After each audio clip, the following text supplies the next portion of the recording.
और गर्भ के रहस्यों का गहन विज्ञान है। इसी महाकाव्य का दिव्य सार है भगवत गीता, जिसमें श्री कृष्ण ने जीवन के हर पहलू को समझाया, विशेषकर मन, विचार और कर्म का प्रभाव। हे माता, क्या आप जानती हैं, आपके गर्भ में पल रहा शिशु केवल आपका अंश नहीं है। वो आपके हर विचार, हर भावना और हर संस्कार को ग्रहण कर रहा है। जो आप सोचती हैं, जो आप सुनती हैं, जो आप महसूस करती हैं, उसी से आपके शिशु का व्यक्तित्व बनता है।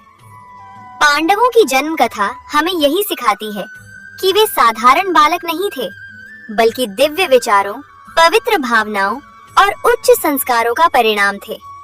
माता कुंती और माता माधुरी ने अपने गर्भकाल में जिस शांति, भक्ति और सकारात्मकता को अपनाया, उसी का फल था धर्मराज युधिष्ठिर, बलशाली भीम, महान धनुर्धर अर्जुन, रूपवान नकुल, बुद्धिमान सहदेव। तो आइए इस पावन यात्रा की शुरुआत करते हैं पांडवों की दिव्य गर्भ कथा के साथ। कैसे एक माता अपने गर्भ को संस्कारों से भरकर एक तेजस्वी, गुणवान और महान संतान का निर्माण कर सकती है। राजा पांडु की पत्नी माता कुंती केवल एक साधारण रानी नहीं थी। वे धैर्य, त्याग, भक्ति और पवित्रता की जीवंत प्रतिमा थी। उनके जीवन में एक ऐसा चमत्कारी वरदान था जो उन्हें ऋषि दुर्वासा से प्राप्त हुआ था। एक ऐसा मंत्र जिसके द्वारा वे किसी भी देवता का आह्वान करके उनसे संतान प्राप्त कर सकती थी। लेकिन हे माता, यह वरदान केवल एक शक्ति नहीं था, बल्कि यह एक महान जिम्मेदारी भी था। यह परीक्षा थी उनके मन की पवित्रता की। यह परीक्षा थी उनके संयम और धैर्य की। यह परीक्षा थी उनके विश्वास और भक्ति की, क्योंकि जिस भाव से वे देवता का आह्वान करती, वैसे ही गुणों से युक्त संतान का जन्म होता। माता कुंती इस रहस्य को भली भांति समझती थी, इसलिए उन्होंने कभी भी इस शक्ति का उपयोग अहंकार या स्वार्थ से नहीं किया। जब भी उन्होंने संतान प्राप्त करने का संकल्प लिया, उन्होंने सबसे पहले अपने मन को शांत किया, अपने विचारों को पवित्र बनाया और अपने हृदय को ईश्वर की भक्ति में पूर्णतः समर्पित कर दिया। वे जानती थी कि गर्भ केवल शरीर नहीं बनाता, बल्कि आत्मा के गुणों को भी आकार देता है। इसलिए उन्होंने गर्भ धारण से पहले और गर्भ काल के दौरान सदैव सकारात्मक विचारों को अपनाया, धर्म और सत्य का पालन किया, ईश्वर का निरंतर स्मरण किया, क्रोध, भय और नकारात्मकता से स्वयं को दूर रखा। माता, यही वो रहस्य है जो हर स्त्री को जानना चाहिए। गर्भ में पल रहा शिशु केवल भोजन से नहीं, बल्कि माता के विचारों और भावनाओं से भी पोषित होता है। माता की शांति शिशु की शांति बनती है। माता की भक्ति शिशु की शक्ति बनती है। माता की सकारात्मकता शिशु का व्यक्तित्व बनाती है। इसी दिव्य भाव और पवित्रता का परिणाम था कि माता कुंती के पुत्र केवल बलवान योद्धा ही नहीं बने, बल्कि वे बने धर्म के रक्षक, सत्य के प्रतीक, ज्ञान और विवेक के मार्गदर्शक। उनके गर्भ से जन्मे पांडव इस बात का प्रमाण है कि अगर माता का मन पवित्र हो, तो उसकी संतान केवल महान नहीं, बल्कि युगों युगों तक पूजनीय बन जाती है। हे माता, अगर तुम भी अपने गर्भ को पवित्र विचारों, प्रेम और भक्ति से भरोगी, तो तुम्हारी संतान भी एक उज्जवल भविष्य का निर्माण करेगी। याद रखो, माता का गर्भ ही वो स्थान है जहाँ एक साधारण जीवन एक दिव्य व्यक्तित्व में परिवर्तित होता है।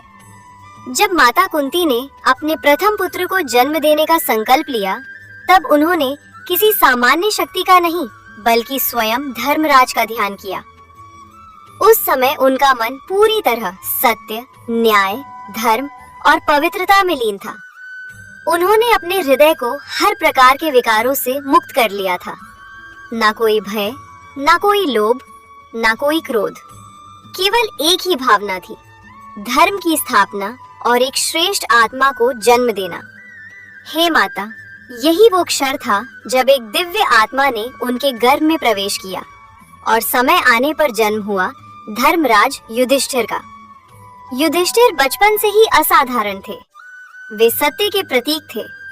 उनके लिए सत्य बोलना केवल आदत नहीं बल्कि जीवन का नियम था। वे हर परिस्थिति में न्याय का साथ देते थे। उनका स्वभाव अत्यंत शांत, गंभीर और संतुलित था। उन्होंने कभी भी झूठ का सहारा नहीं लिया, चाहे परिस्थिति कितनी भी कठिन क्यों ना हो। कहा जाता है, युधिष्ठिर के जीवन में धर्म इतना गहरा था कि उन्हें धर्मराज की उपाधि मिली।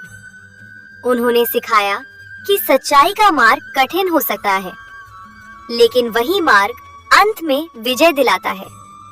उनके व्यक्तित्व की सबसे बड़ी विशेषता ये थी कि वे केवल अपने लिए नहीं बल्कि समाज और संसार के कल्याण के लिए जीते थे। उनके निर्णय हमेशा न्यायपूर्ण होते थे, चाहे उसमें उन्हें स्वयं कष्ट ही क्यों न सहना पड़े। हे माता, युधिष्ठिर का जन्म हमें ये सिखाता है कि जब माता का मन सत्य और धर्म में स्थिर होता है तो उसकी संतान भी वही गुण लेकर जन्म लेती है। गर्भ में यदि शांति, संतुलन और सकारात्मकता हो तो शिशु का स्वभाव भी शांत और स्थिर बनता है। जब माता कुंती ने अपने दूसरे पुत्र को जन्म देने का संकल्प लिया, तब उन्होंने वायुदेव का आवाहन किया, जो प्राण, शक्ति और जीवन ऊर्जा के प्रतीक माने जाते हैं। उस समय माता कुंती का मन पूरी तरह साहस, उत्साह, निर्भयता और आत्मविश्वास से भरा हुआ था।